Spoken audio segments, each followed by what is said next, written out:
more try. Yeah. Let's do that cue. This is Bruce Dickinson. You're watching the Break It Down show. Are you ready, Brad? I'm ready. All right, here we go.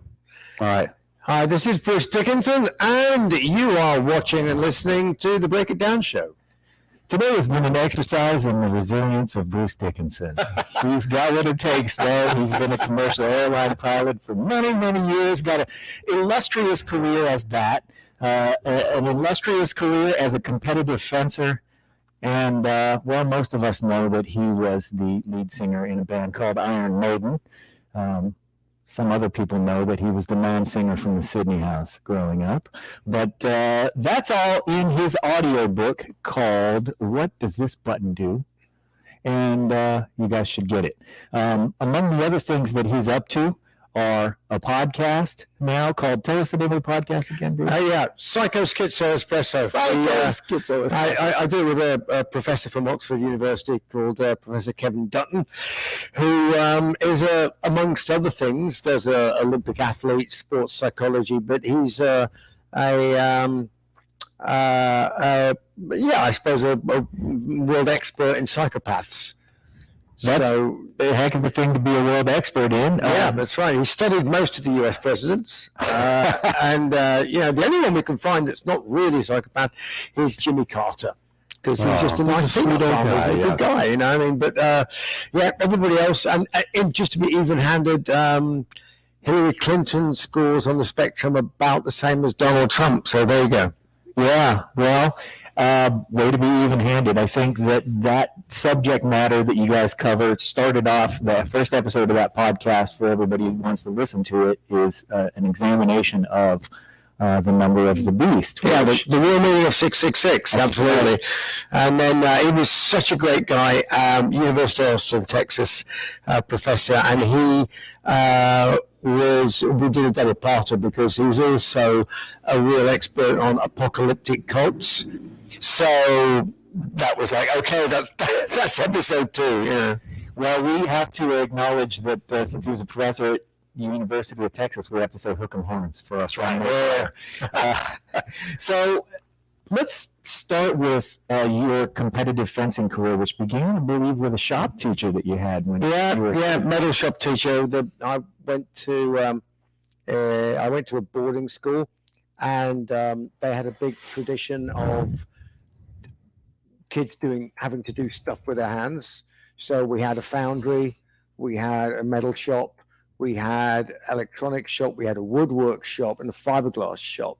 Wow! Every school term, you spent a whole week full time in one of those shops, doing metal shops, working lathes, or making your own castings and stuff. And anyway, so the metal shop teacher, who is also a silversmith as well, he did did jewelry and stuff. He turned up with Excalibur one day, and we were like, "Whoa!" And he'd made it his own, sword and everything. And he said, "Yeah, I could teach you kids how to make one of these if you want." He said, "And maybe even show you how to use it." We were like, "What? Like, Princess Bride stuff?" Which I don't think hadn't been done by then. But I'm trying to use a metaphor that people who are of a certain age would understand. I would have been like, hey, D'Artagnan and stuff. And he said, "Yeah, I'm a amateur fencing coach." We went, "Whoa, yeah, we'll all sign up for that." So probably most of the class signed up. Yeah. And then after about a couple of weeks, half of them had dropped out because it was, like harder work than they thought, because it was all kind of picky and precise and stuff. I mean, I would have done boxing. Honestly, I wanted to box. Yeah. Because I wanted to fight people. Because I'm small and little people want to fight people. Napoleon, Putin, all of them. You know what I mean?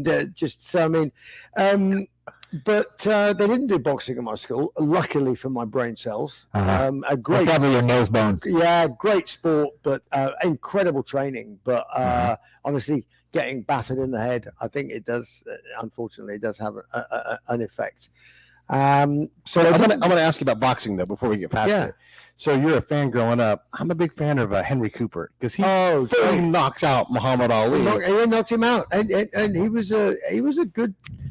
Henry Cooper was a good, solid boxer, and he could he could take a punch as well. I mean, if you're, one of the, I mean, personally, I mean, I'm good. I'd be on the canvas, before they could actually have a chance to hit me. but Henry Cooper, no, he could take it was a famous, iconic photograph of him, and he is covered in blood. I mean, I've never seen so much blood in all my life, and he's covered in blood, and he's still going. But no, Henry Cooper was, and he was a great character as well. I mean, when he retired from boxing, he was a really great role model for people, So yeah, he was cool. Was it more or less? Well, I have to acknowledge something though, because you brought up The Princess Bride, and of course, one of the great fencing lines from The Princess Bride is, "I'm not left-handed." Yeah. And it turns out you're kind of left-handed. I'm kind of left-handed. I switched when I was 25. Wow. So I started fencing when I was like 14, 15, right-handed. And then I switched when I was 25. And I got all my best results internationally and domestically left-handed. I'm still fenced left-handed now. I write right-handed. I kick a football with my left foot. So I'm a bit odd. Yeah. You'd think. How do you shoot pool? Sorry? How do you shoot pool? Right hand. Yeah. Okay, right-handed. Yeah. So you go back and forth. If I was to look through a microscope or a gun sight, do it left eye. Left eye dominant. Yeah. But I shoot right-handed. Yeah. I'd be left eye like that, and you'd think I'd be left eye dominant. Yeah. But I'm not. I thought I was. I thought, yeah, for sure. I'm left eye dominant. I'm right-handed. I'm ambidextrous or something. My dad was ambidextrous, and my uncle's ambidextrous. What have you brushed teeth with? That one. Yeah, I'm like you. I have an ambidextrous. I'm very, very ambidextrous. Yeah. I can write both-handed. Yeah. All those things. I don't. Right. Because I just. But if you don't think about it, you just pick up something to do it. Yeah. You can use either hand. It's weird because when I did, I always thought I was probably going to be left-eyed. Right. So when you do your commercial pilot stuff, the first medical you do for your if you want to be an airline pilot, or if at any point in your life you want to be a professional pilot, you have to get a Class 1 medical. Right. In the UK, you can't just go to a aviation medical examiner and do that. Yeah. The first assessment of you is done at with the feds. You have to go there. You spend a whole day, and they do all these tests on you, like a pilot medical at the Air Force type thing. Anyway, they do an eye balance test, and I was interested because I was pretty old when I started flying. I was like 29. So by the time I thought I'll go and get a Class 1, because you never know where this might lead. I'll see if I can pass, because if I don't pass, there's no point in even trying, because you're not going to get through it if you can't get a medical. Right. So I was about, I guess, 31, 32, and I went for my medical, and they do this eye balance test where they say, tell us when the line's in the middle. You say, yeah, about there. Then they do the up and down, tell us when the line's in the middle. So what you should have is something that looks like, picture that looks like that, like a gun sight. Right? So you do that, and then they know which one of your eyes is pulling it one way or the other. Yeah. I've got no dominant eye. Yeah. Which is, I said, is that weird? The guy goes, well, he said, it'd be fantastic if you want to be a fighter pilot. Yeah. And I went, now they tell me. Yeah. I have a thing where my eyes wrestle for dominance. That's what mine do. Okay. Yeah. It's really weird. I wanted to ask you about, I know I mentioned this in the email, and I don't know if this relates to you at all, but Joseph Bologna du Cheval St. George. They often call him Black Mozart. He was Mozart's peer. They lived together in Paris, and he was basically being, one of the biggest rock stars of the time. He's a mulatto guy from the United States who goes to France. He was a French subject because he was from Guadalupe Island. It's a lot of setup to say this. He was world-class musician, basically a rock star, and also a world-class fencer. There must be a clear line. Not I suppose unusual back then, because obviously fencing was a useful thing. Sure. To be able to do, because it was your primary weapon of defense. Yeah. Literally defense. I mean, the art of fencing is the art of defense. And certainly people would be carrying rapiers around. You know, it's like the equivalent of an open carry now, right? In the US. And people would, and there were lots of muggings. The street crime was incredibly common. You know, 2 or 3 guys jumping out. They were guys loaded as lantern thieves. So what they do is they'd wait in a dark corner. They'd have a lantern, and they just shine it in your face, so you're momentarily dazzled, and then that was it. So people carried cloaks. So the idea was, if you were in a dodgy part of town, you'd carry a cloak, so you could throw it over the lantern, or the other thing you do is you'd use the cloak to block an edged weapon. While the other hand, because if you didn't have a spare hand for a weapon, obviously you could fend stuff off using a cloak wrapped around your arm. You know. Yeah. That's where Cloak and Dagger came from, I suppose. Yeah. Wow. So I think though, Pete, do you bring this up for musical reasons or for fencing reasons? Because you got both. Well, I think it's both. I mean, like, there's a clear tie to, here's this guy who's a genius level musician, genius level, and I truly mean genius level rapier guy. He was one of the best in the world. Rapier, I'm saying fencer. And you know, the government's like, hey, you could do this. He was like made a knight in France. And I don't know if there's anybody in between you two, between being elite at music and performance and elite at, because you were just saying in your last podcast, you said, you know, you've been quoted as possibly being able to become a world champion, you know, in your level. You know? No. I was talking about a friend of mine. Okay, well, you're right. Either way, not me. No, there are about 7 billion people you can give a whooping to on this planet. No, that's fair. No, no. I'm pretty far from being ever having been even remotely close to being a world champion. That's definitely a true statement. No, I think you have to be realistic in what you can and cannot do. I mean, I know that there's this attitude, and it is. I love the optimism where people say, you know, in this country, America, you can be anything you want to be. I said, well, I want to be the president. Yeah, you can be the president. I said, sorry, there's only one. Yeah. So I mean, if that vacancy's taken, I can't be it. All right. You know, and so there's a limit to, you know, your sense of entitlement there. You know, and that's just life. That's just reality. Right. You know? Right. But you're a pretty damn good fencer. I'm okay. Yeah. I could always get better. You could poke all of us with your sword. Yeah, I got a broken one over there. Yeah. You probably beat us with that skateboard over there too. Yeah, it's not my skateboard. You definitely would beat us with it then. It's not my skateboard. It's an Airbnb. I'm a lovely Airbnb, and they've got the owner's skateboards. Yeah, don't put me on a skateboard. I'm deadly. Well, since we're in an Airbnb, let me ask, how close to your personal style is this place? Because this place is definitely surfy, it's beach surfy, culture. It's surfy, beachy type stuff. Not frankly, not much really. I mean, I mean, it's super nice and comfy, and it's close to the beach. And of course, I work in the studio, which is in the hills. Yeah. So it's like a 35-minute drive away. But I just like the beach kind of ambience. That's it's okay. Hello, hi. It's just my partner, you know. Yeah. Hey. Yeah. So it's Easter, so she's lapin. I'm, you know, and I'm. That's right. Rabbit here, you see as well. So I'm dressed up. So yeah, no, I mean, I like this kind of, you know, beachy type thing because we're close to the beach. Yeah. But I wouldn't, you know, normally. I mean, I like curtains where you can go in and it gets dark at night, you know. Getting up at like 6:30 in the morning, going, "This is on again. Will it never stop rising?" You know what I mean? But no, you know, you just chuck yourself into the lifestyle here and think, well, that's okay. Just go to bed a bit earlier, you know.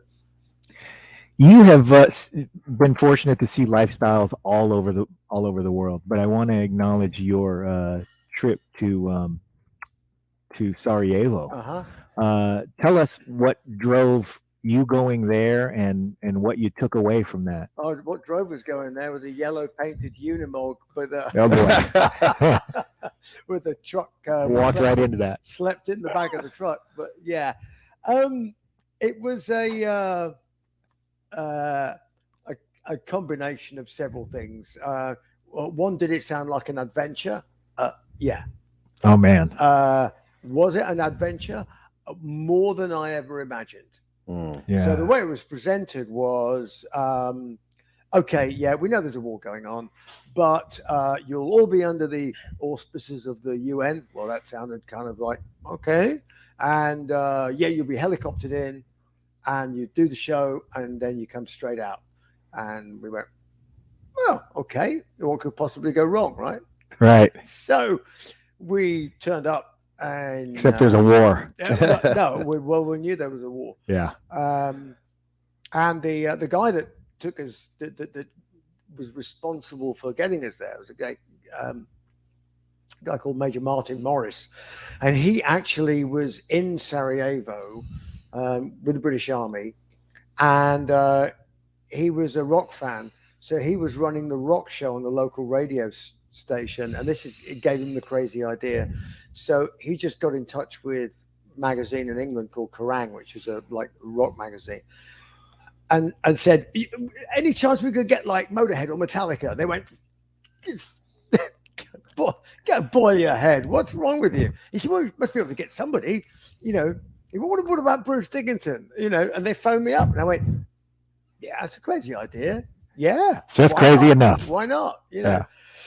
So the next thing, we were on a military trooping flight to Split, which was on a 737 with some soldiers who were all going into theatre, and we arrive in Split, expecting, and indeed our little UN blue helmets and our flak jackets were all piled up in the corner when we got off the plane, and the guy just gave us our boarding passes back and said, you're going on that plane, you just off you go back home. We went, well, what happened to the helicopter? He goes, haven't got any helicopters left, the weather's too bad, and in any case the UN don't want you to go do it because you might upset the Serbs, and they don't want to upset anybody at the moment, by cheering up the Bosnians. So wow. We went, oh, okay, well, when's the next flight if we don't take this one? He goes, it's in a week. I went, okay. Well, the beer's cheap here, and we're sure we can find a couple of floors to sleep on, and maybe we'll do a couple of gigs locally. We'll have some fun, Heck. And then a local guy, cameraman, who was working for Reuters, but he was a local Bosnian guy, came up and started saying, oh, this is typical UN bullshit. He goes, we can get you into the city. I went, really? He goes, yeah, there's a tunnel. And there is a tunnel. There is a tunnel. And it's still there because they've kept it and they've preserved it. Well, at least some of it. It's in a house by the airport. You go into the house, you go down, and they dug this tunnel underneath the airport to resupply the city. But it's tiny. I mean, you'd have to be a dwarf to get in it. And they had this tiny little railway line that was like that big. I mean, it was like something out of World War II that you'd escape a German prisoner of war camp. I mean, there's no way we'd have been able to get through this tunnel. But anyway, he said there was a tunnel, and there was. So I said, okay, if there's a tunnel, maybe there's a chance we could get in. He said, yes. He said, I will call the president now. I went, the president? He said, yes. Ibrahimovic. He's a friend of mine. He said, I'll call him. So he goes to the phone booth and puts money in the phone booth. Wow. And to call the president. Just chatting away. I'm going, okay. And he comes out and I said, well, what did he say? He goes, he's not in. I went, so I said, well, look, guys, to the guys in the band and the crew, and we had about three crew with us. And I said, what do you want to do? I said, if anybody wants to go home, can't stop you. I guess we all go home, or not, up to you. And they all went, no, let's. The beer's cheap. Yeah, the beer's cheap. What could, So then we became guests of the British Army. Who turned up, went, you're nothing to do with the UN now. We went, well, obviously not. They went, well, in that case, you must be guests of the British Army. So step this way. So we put our kit, drum kit and some bits and bobs. We had about 500 pounds weight of equipment. So it fitted in quite a small space, So it all went in with the weapons in the armory. Wow. So we had the drum kit sitting next door to the, the cache of weapons. All their kit, military kit. And then we sat down and got a full situation report from an RAF, Royal Air Force briefing guy about what was really going on, who was really shooting at who on that particular day. And there was a lot of people shooting at a lot of people on that particular day, a lot of them around exactly where we would be going, you know. And from my limited military experience, I was like,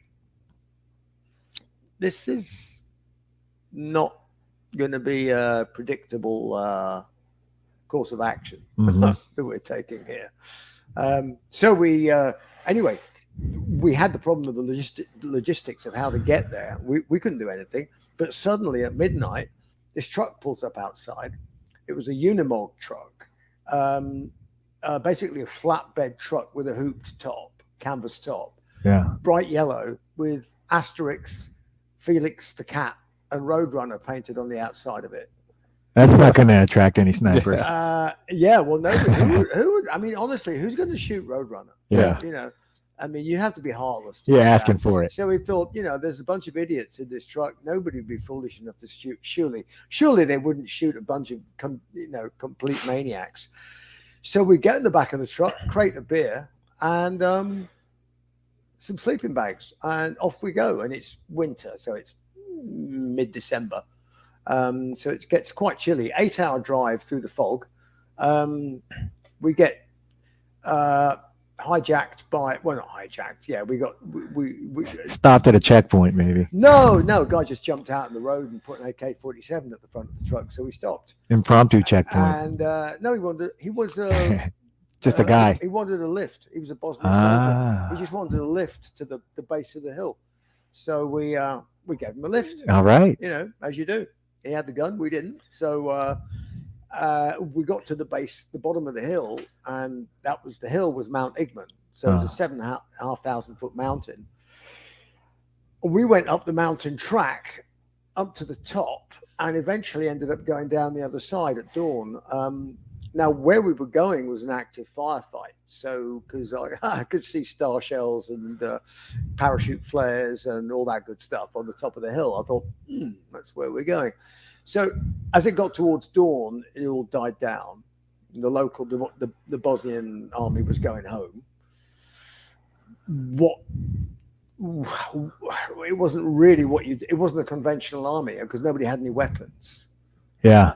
I mean, they were basically all waiting for the weapon to be passed down to the next guy. Right. You're in line behind a bunch of guys waiting for a dead guy. Well, they were all going home in dump trucks. I mean, they were just dump trucks and things and everything, There was a couple of cars that had Red Cross on the side that had been shot full of holes, blood everywhere. So they were shooting up ambulances.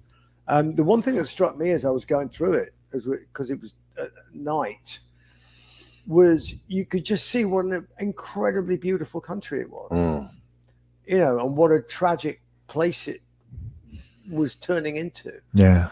And of course, we hadn't even got to Sarajevo. We got to the Bosnian army checkpoint, which was a caravan on like railway sleepers, with a single strand wire, and lots of clothing hung out to dry, which it was freezing cold and covered in snow. They were frozen stiff. I thought, well, what's with the hanging out the laundry? And of course, not for drying. No, a sniper screen. So it was there, so they couldn't see people walking around Yeah. because the Serbs were basically surrounded the entire city Mhm. on the ridgeline. But that particular mountain was the only access in and out of the city that was anything resembling a road. Yeah. And it wasn't a road, it was just a track. It was just a dirt track up and down, up and over the hill. So What year was this? 94. Okay. Christmas 94, just before Carter went in. Carter went in Right. just after that. A funny story that I didn't find out. I keep finding out things about Sarajevo, years later. Yeah. So years later, when we left Sarajevo, I'll paraphrase, cut to the chase. When we left Sarajevo, we did actually leave in a helicopter. We drove out through the front lines and into Croatia. And in Croatia, there was a military base there with the Royal Gloucester Regiment, UK regiment was there. The guy gave me his beret, so I've still got his beret, and he's got something from mine. I don't know what. But so there were 2 Sea King helicopters there. They were the only Sea King helicopters in theatre. And there were only, I think, 3 other UN helicopters in theatre. That was it. One of them, on the day we arrived in Sarajevo, one of them had been shot down with the commander-in-chief on board, General Sir Michael Rose. Whoa. He was the guy that had to watch. He was a former commander of the Special Air Service, right? He had to listen as 2 of his SAS guys bled out and died because the UN wouldn't let him mount an operation to rescue them.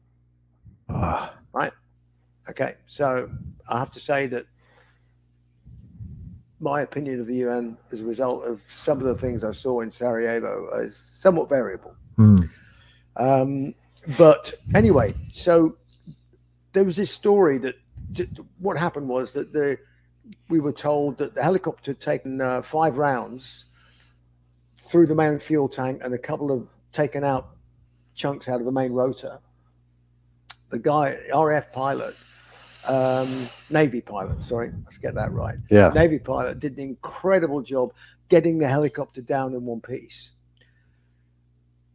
And they were changing the main rotor blade in the field as we got into the next door helicopter to fly back to Split. And I then had the worst hangover of my life after they invited us to the party for the pilot. Yeah. Back in the mess in Split. Years later, I'm doing a charity thing for a thing called Help for Heroes in the UK. And it involved British Airways simulators, and we were flying vets who'd been wounded in some way, and just giving them, simulator rides in airplanes, right. And so they asked me along as a sort of guest pilot to help out. So I'm there, and an engineer comes up to me, now working for British Airways, and he said, "You were in Sarajevo." I went, "Yeah, I was." He goes, "I was there the same time as you. I was maintaining the helicopters." I went, "No kidding." No He said, kidding. "Yeah." He said, "I was there the day that you left in the chopper." He said, "Because I was, changing the rotor blade in the next to a helicopter." I said, "The one that had that was the one that they told us that it was the AK-47s from the drug smuggler on the top of Igman who put some rounds in because he was just nervous." He went, "Who told you that horse shit?" Wow. I said, "Well, that was the rumor that went around." He goes, "It was Serb 50-car anti-aircraft." What? Oh my God. I went, "Oh, well, that rather puts a different perspective on it." So they would have known almost certainly that he was on that flight. Yeah. And that Carter was coming in. And if they'd taken down the commander-in-chief in a Sea King, that would have been that. And the peace process would have been kicked into the long grass. So that gives you a perspective of the insanity and the madness that was there. And I was only there for 3 or 4 days, 5 days, something like that. I deployed to Bosnia. and went to Sarajevo as part of my job. All right. And you could see the human atrocity that happened, all Yeah. kinds of terrible things. Like you could see the remnants of a firefight where someone up in their bedroom window was shooting down Yeah. at the guy in the market. Yeah. And it was horrible. And there was a lot of that stuff where if this had happened, you know, like I heard because I'm a spy, right? I go out and I talk to people. Yeah. And so you'd hear like, oh yeah, they killed so-and-so, and that allowed this whole valley to open up. And then they would kill the people from the valley who were on the wrong team. Yeah. You know, or they would save it. Was, I mean, horrible. the genocide in Srebrenica Right. was breathtaking, and the UN would have let it happen. Now, I did hear a story Uh-huh. about how the film of the genocide in Srebrenica was obtained, Okay. and it was nothing to do with journalists. It was given to journalists by some gentleman who went in and just took the footage Yeah. and then got out again. You know, so you know, I know governments don't comment on the operations of their special forces, Right. but it's probably good reason. But you know, there's some stuff that goes on in the world that people don't know about, which is incredibly cool. You know, because you don't just have to use special forces to go and shoot people. You have to send them in to get information in dangerous places. And I think leaking of that footage was instrumental in finally galvanizing people as to what was really going on in that place. I mean, I got some inkling of it when I was being driven to. I did another trip down there, but this was when it was all supposedly calmed down, and went to an ethnic cleansing area, a place called Sansky Most, which was in the north. And I did a charity thing with the Princess Trust charity, and we took 20 kids, disadvantaged kids and various things, and took them to Sansky Most, and they just restored a kindergarten for a couple of weeks. Right. And they were living under canvas. And there was a British artillery regiment there they were just driving around in self-propelled guns, pretending they were tanks. Right. Just showing that, like, oh, you know, where's the presence? You know, and what are they going to do? I mean, you know, I mean, but it was the role had changed. Right. You know, and on the drive in there was a military policeman was saying, just thought I'd just give you the book, have a look at the book. And you're looking at the book, and the book was the pictures of the atrocities that they found, and some of the stuff that didn't get reported, you know, that was just like beyond comprehension. Yeah. That somebody would take several hundred women and children and make them stand under a railway viaduct and then blow up the bridge. Yeah. I mean, it's just, but you see the same thing is going on now. Right. Yeah, I was going to say that. I was also going to add, where I was, they showed us a videotape of a bunch of orphanage kids that have been executed, and then they point to the fresh graves on the ground. And at the time, we believed it, and I was mad. I was like, I was going to go find Serbs and make it hard for these guys to ever do that again. Reality is, I don't know. I don't know what was real.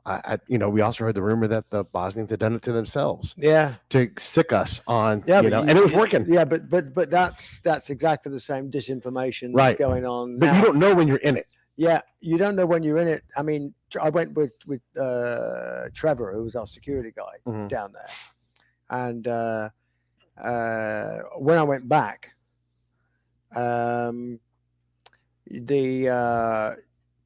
you see, I'm with you that in general, in general, the aggressors were pretty clear, right? But equally, people are prepared to do some pretty underhand and disgraceful things in furthering their own situation as well. Yeah. And there were some not nice people on both sides. All sides. Yeah, you know, but that doesn't alter the fact that who started, who were the bunch of people that broke into people's Right. next door neighbors' houses and started cutting their throats? Right. And why? Yeah.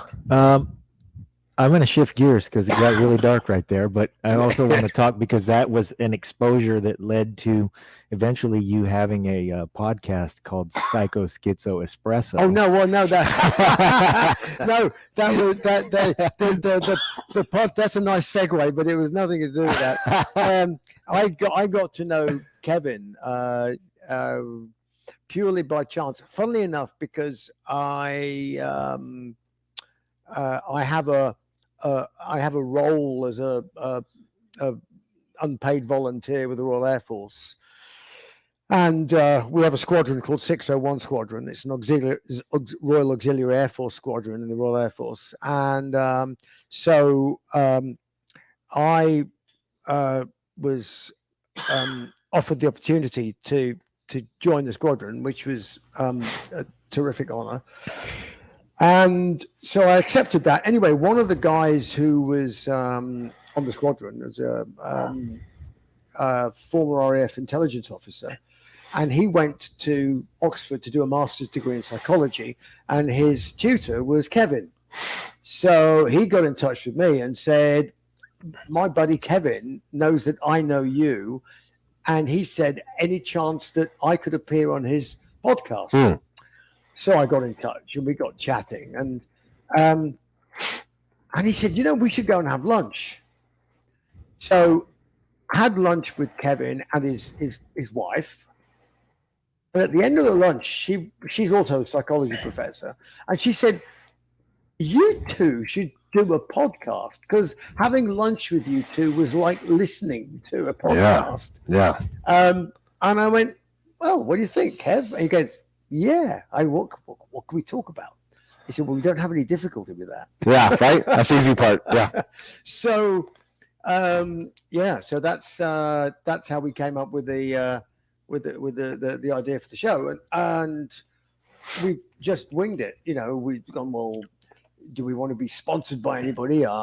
No, because you were beholden to no one. Well, we're beholden to no one, and also, we're not ruling it out, but at the same time, let's get a following, let's get a brand, let's get an identity to what this podcast is, and then that way people can go, hey, I really like the idea of coming on board with that. And some people will not like the idea of coming on board, but they'll know who they are, they'll know how it rolls. Yeah. Well, you've never had a problem with attracting an audience of like-minded or at least interested parties. How much fun are you having with it right now? Oh, it's great. It's just a really interesting conversation with interesting people. Yeah. What do you have coming up? Tell us what you have. Well, we've got Steven Pinker coming up, which is next week, I think. Because what's today? Monday. It might even be this Tuesday, to be honest with you. We were trying to think of what like kind of goofy moniker we could dress it up as. I think Sink the Pink, or Hook, Line and Pink. I don't know. But no, he's a very serious academic, but he's great fun. He's got a great sense of humor. And so he's talking about good hair. Rationality. We're talking about rationality, amongst other things. Language, rationality, and identity. So that covers a lot of bases. And then we're going to take a little hiatus break for about a month. But we've already just recorded the first couple of what will be season 2. So they come out every couple of weeks. So that's the plot so far. All right, terrific. So what about musically? What do you plan on exploring coming up? What do you got going on? Geez, right. Well, obviously this whole pandemic thing has kicked into touch numerous plans, like about 3 world tours. So we've got a lot of catch up to do with Iron Maiden. So as of cause for celebration for a lot of us. Yeah, well, as of a week on Wednesday or Thursday, I am going to be rehearsing with the guys, and we're going to be getting ready to start a tour on May 22nd that goes through till 31 July. Then the equipment gets shipped down to South America, and we do Rock in Rio, and then we come up to the US and we do a run through the US, and that takes us till the end of October, and anything else that happens after that will be a bonus. So that's the plan at the moment, and that's kind of combining all the stuff that should have happened over the last couple of years. In the meantime, I've been here. I just did my spoken word, basically 3 hours of stand-up comedy about my life, which is easy to do. Easy to say, but hard to do. And I had about a 4-day decompress on the beach here. And then I'm doing demos and working on my solo album, which has only been 15 years since the last one. Wow. And there's a fair bit of pent-up demand, I hope, but it should have been done 7 or 8 years ago.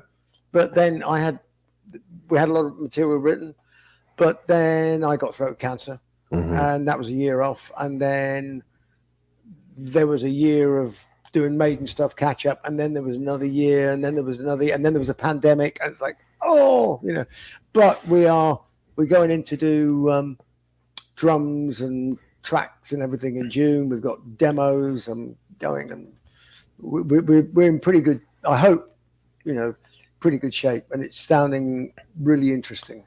Yeah, speaking of pretty good shape, as a cancer survivor and having lived through the pandemic that we've gone through the last couple of years, I said this to you off camera, but our viewers can't see because they're looking at a headshot. You look terrific.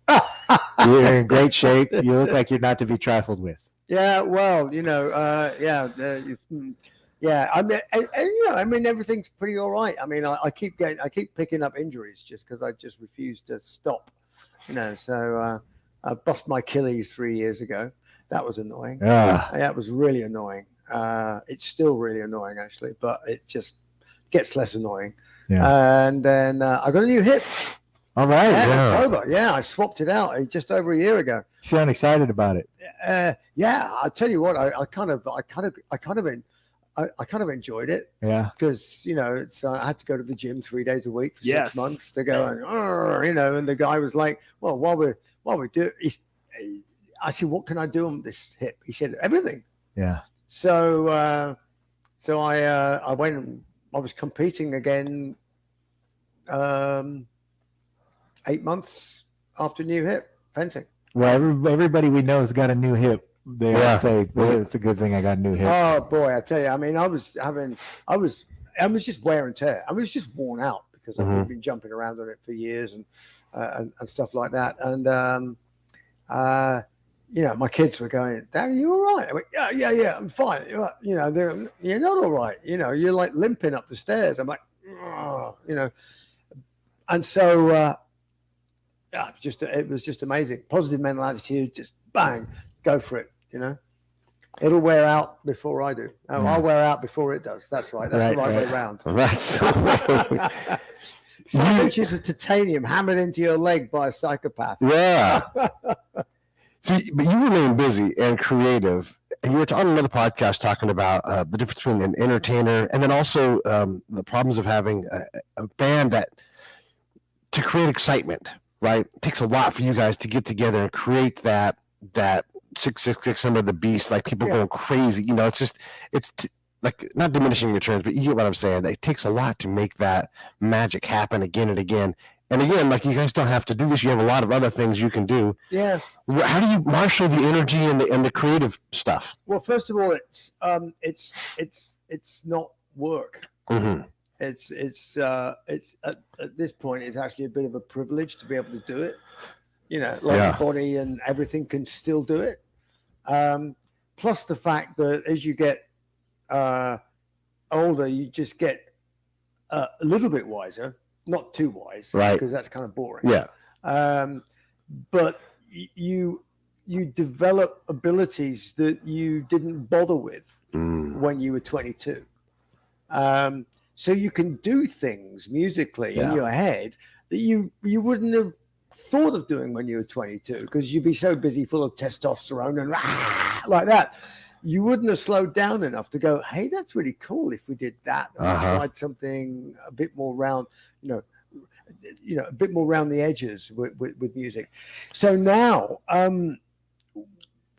the new album we've done, well, I say new, it's a couple of years old actually, but Senjutsu has got loads of that stuff on. And of course, it's given us this huge artistic, new lease of life. The ability to do that along with the other stuff that we've got as well is brilliant. I mean, and I'm firmly in the belief, people say, oh, when are you going to retire? I say, it's you nuts. As long as you can still, if you're still doing it and you're still doing good stuff, right, and you love doing it, what's retirement? That's just giving up. It's why, Yeah, I love that you're saying that. That is terrific.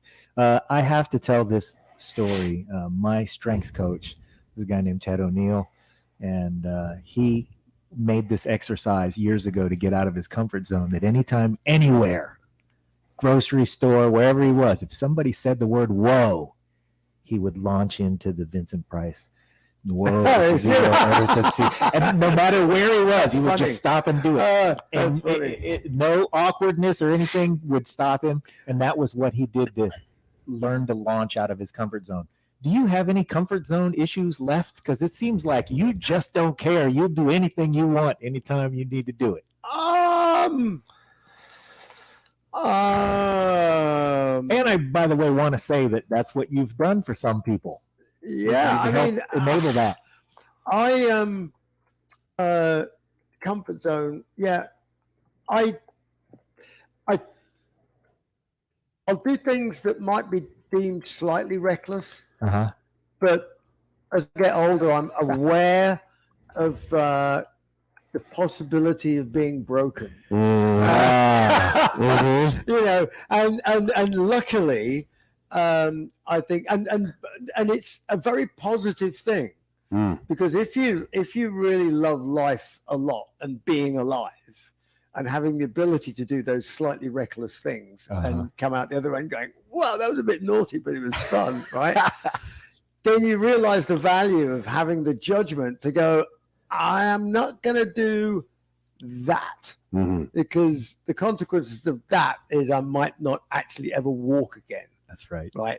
And so you pull back from the brink a little bit. And I'm pleased to say that my kids have developed the same. I've like my middle son is skateboarder, does crazy things on wakeboards. He's done crazy mountain climbing things, and everything else like that.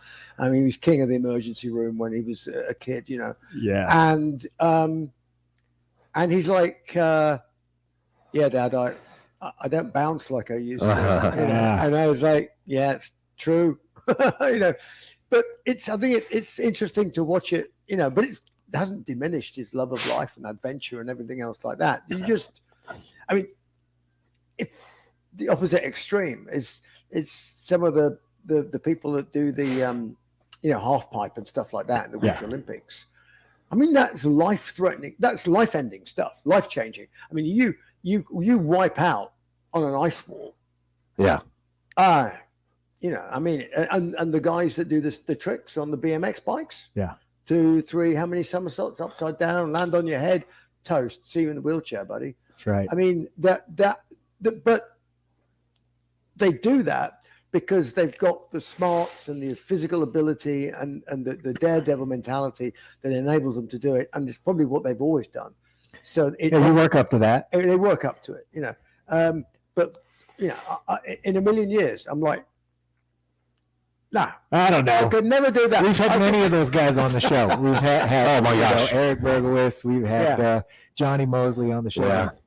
They're no less. They're no more fascinating to talk to or adventurous. But precisely. But that's what I find impressive, and actually gives me optimism for the human race. Yeah, that we keep producing people who do things take it further like that and want to push the envelope and want to take it further, and thank God we're not all, mobilizing for some awful conflict at the moment. But if we were, there are people like that out there who exist, who would do the same extraordinary things that my grandfathers did in the Second World War. The spirit continues. Absolutely. It's human spirit. We talking about being able to do this. A lot of my friends heard about, you coming on the show, and they were so fired up. We didn't want to spend a lot of time talking about Iron Maiden because you talk about that stuff a lot. But I just want to cover a couple of things. My friend Chris Foley grew up as a rock and roller guy, and he talks about going to shows, and it's a magical experience for him. He talks about he loses his mind, and he's just so crazy. And you guys were his favorite band, and you completely changed how he lived his life. It's incredible. Doug too. Doug all these people that are inspired. Doug's not here, but Doug's in John's band. What did they do before Iron Maiden? They were little kids before Iron Maiden. They were little kids, but it's also the other things too. Like a friend of mine was in Toronto, and you fly airplanes out of like an old airport up there. Yes, Hamilton. Yeah, exactly. And so he's like, whenever Bruce shows up, and you probably know the guy's names. That's not the important part. But you are the same solid Bruce dude. So you're the super inspirational guy, but you're also the same dude wherever you go. Do you have any impact? Any idea of your impact on the world? No. And now, from Buenos Aires? No, I don't. I genuinely don't. I any impact I have, I go, oh, gee, thanks. Yeah. And I'll just let it go, because if I wandered around, going around the place thinking I'm leaving impact craters around the place, you'd never get your head through the door. But you do that with difficulty. Okay. There was a guy on the pier today. It was really funny. You're like, jump! No. Inspiring. He was really funny because we would, I wander around and I don't do security or any of that crap and limos or all that kind of stuff, or I just mooch around, as you do. And because I'm like a 60-year-old guy, most people just don't bother laying over, But we were on the pier today, and there's this guy walking his bike, and he walked past, and my partner said, she goes, my God, I think that man's having a seizure. And he turned around and he goes, Bruce Dickinson. I went yeah, guilty as charged, and it was just really cool. Just wanted the picture and everything else. And we were watching the pelicans because we were just like, wow, because they were really like doing the big pelican dive, and a few thousand years of evolution figured that out. They were great. It was seals out there today and everything. Lovely. I just have one more real quick thing, and I'll let John do whatever he wants after that. But one of my friends is a guy named David King. He's also your friend. You guys have known each other for decades. John and I have known each other for a long time, and Brad and I have known each other for a long time. I love I have all these friends that I just have so much love for, and I always try to tell them, how much they mean to me. So when you and David go back as far as you do, what's your love letter to David? What would you tell him if he was sitting here with us right now? Well, he's got this unexpectedly dry sense of humor, which makes me laugh. Because he always looks so serious. He's delivering the punchline. But so there's that, and the fact that I never expected him to be from Texas, because he's just not big enough. But he's so much from Texas. When you get it, it's like his head is from Texas. But his body is like mine. It's like next door. Texas head. What is being from Texas? What does that mean?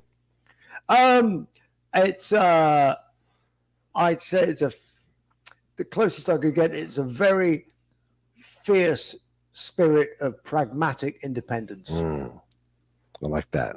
There you go. Yeah.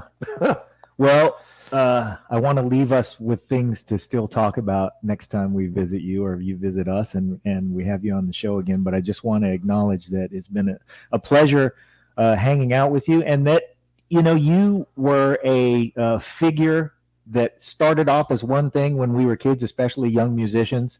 looking up to Iron Maiden, but as the years have gone on, you continue to be somebody whose adventurous spirit we look at and go, yeah, that guy's doing it. Well, So we appreciate you for that. I'll be on stage in September in the USA wearing the world's most ridiculous trousers once again. Yeah. Yes. Yeah. Get rid of it.